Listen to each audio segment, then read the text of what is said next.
Welcome to day 2 of photographing every single sport until I can photograph the 2028 LA Olympics. And today we're going to be focusing on men's soccer. And like I told you guys in the last episode, a lot of these sports I'm going to be photographing for the very first time. And this sport, I had photographed it once before for like an hour. And that is really about it. So, this is my first time really photographing soccer, which is why I think it's so important to show up to warm-ups, because not only is this the time that the players are warming up, this is the time where you can warm up. And this way you can get a feel for the team, the players, the sport, if you've never photographed it before, like I am in this situation.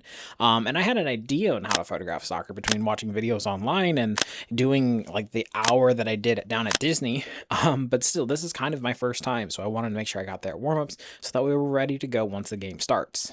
Now that the game has started, my game plan here is simply to just camp out on the opponent's goalie, so that way whenever the offense would come towards me to try to score, I would be in a good position to try to get that. That way, if I get the action of them scoring the goal, or if I get a reaction of them after they score the goal, I have some really good photo opportunities. So that's kind of my mindset with why I'm on this side of the field. And once I figured I had some good shots, I can move around, get some different angles, do all that kind of stuff. But for the most part, this is kind of where I camped out for the majority of the game. I also want to point out, like, look how pretty this sky is. I mean, this way I can get like the sunset in the background. It's really pretty. So I really liked how this came out.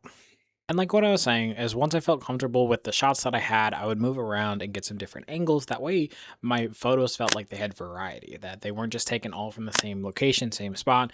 And that way the gallery or your posts that once you post it online, they all look different. And I felt like that was something really important to me. And also, like I said, this is my first time shooting it, so I wanted to figure out what did I like, what did I not like. And I actually really like shooting up here. I felt like it was a really cool way to kind of showcase the action. I also would play around with like some slow shutter at this point.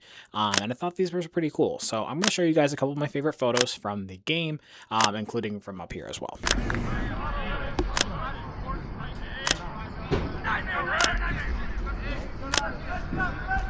All right, and that should bring us to the end of the video. Super exciting. This game would actually finish in a 0-0 tie, which kind of sucked because I was really hoping to get a reaction shot, but maybe women's soccer will have more luck. So you'll have to stay tuned for that video as well. Let me know how I did for my first game. Thanks. Bye.